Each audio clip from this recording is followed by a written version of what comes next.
What's going on, y'all? Machiavelli Mills TV. So there's this YouTuber out there who's acting as if Errol Spence represents what's wrong with the black community, and Terrence Crawford represents what's good with the black community, right? And I do believe Terrence Crawford represents what's good with the black community for sure, but I also think Errol Spence does as well, right? This YouTuber, man, he acting like Errol Spence has no morality in him. He's not he doesn't have good character. He's not a stand-up individual, so on and so forth.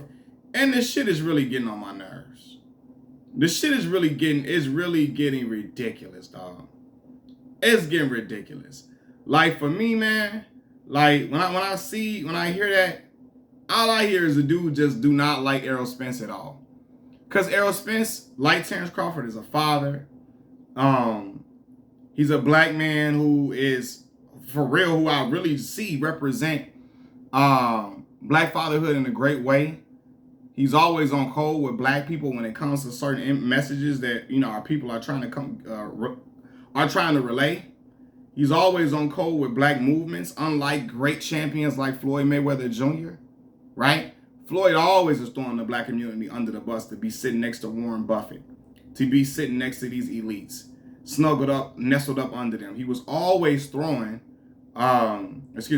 he was always throwing the black community under the bus at every turn, right? Which made me feel a way like, yo, what the fuck is this dude on? Like, what is he on? You know what I mean? I was the biggest Floyd Mayweather fan in the world, always was a humongous fan. But going in front of Gucci when like telling us he can do what he want to do when Gucci had the little racist moment, telling everybody all lives matter, right?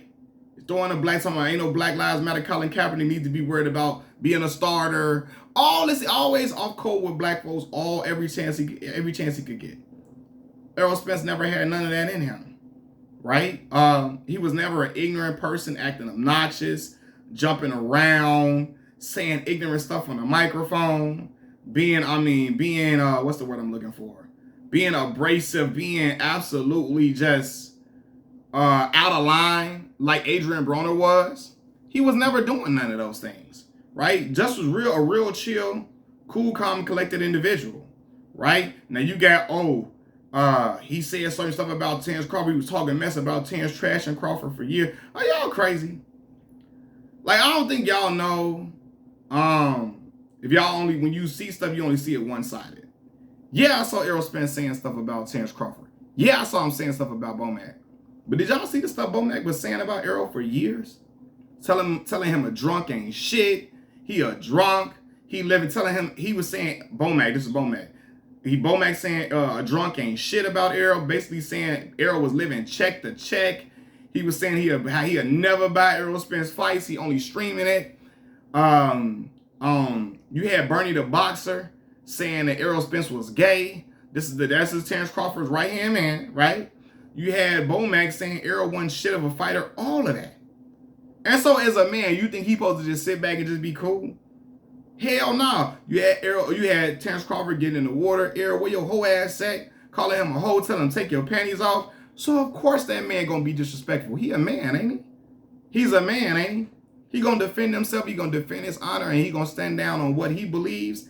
And he gonna defend his name as he should, as all men should be taught to do.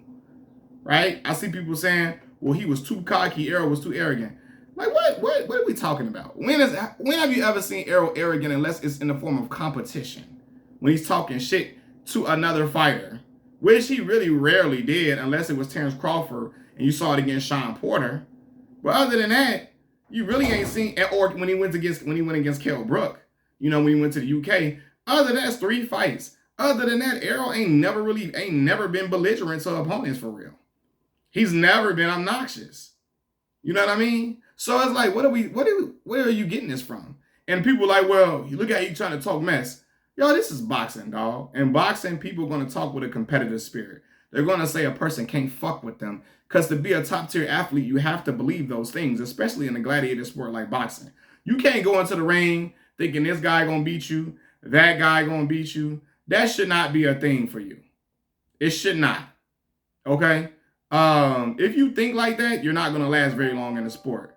And you know, I see this dude, this YouTuber, talking shit. Well, I'm gonna just say his name, Bruce Vane. Okay, he hate Errol with everything in his heart and soul, his mind and body and spirit. If Errol was not a good character, he would have never fought Terrence Crawford. He would have just moved up to 154 and avoided that fight all in all. He wouldn't have never given Terrence Crawford the chance to show how elite he was, and went to the other division and the division above and fought at that division and said, fuck the Terrence Crawford fight. I don't need it. He could have said that and he could have done that.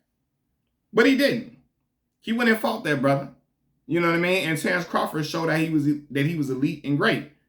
But in order for that to happen, Errol Spence had to allow that fight to happen, had to take the fight, basically. You know what I mean? If he wasn't a good character, he wouldn't have done that. So to act like he's not of a good moral compass is ridiculous. Outside of the DUI, what has Errol Spence done that was so bad and heinous? I seen a dude say Errol Spence hangs with gangsters and thugs.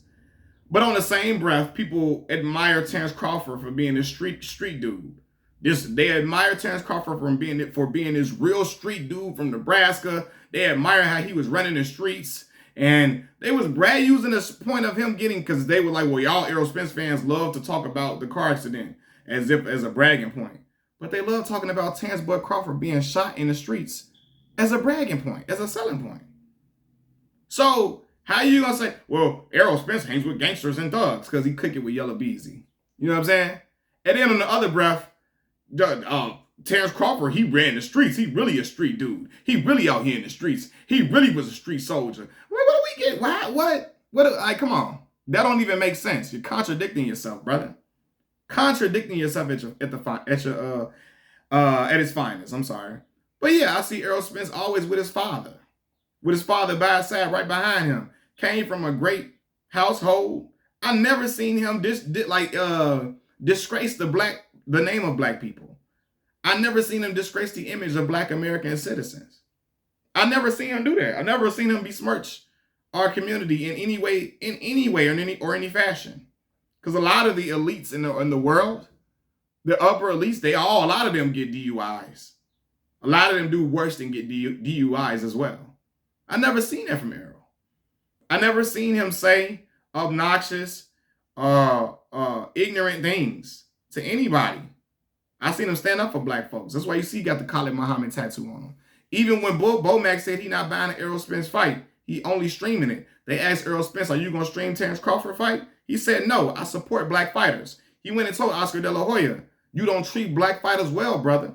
And we saw that with Zab Judah when he fought Danny Garcia, right? And that Golden Boy promotion thing, right? And Oscar De La Hoya was trying to sign Errol Spence. They're like, no, he rode for black people all the way and still doing it to this day with his head held high as a man.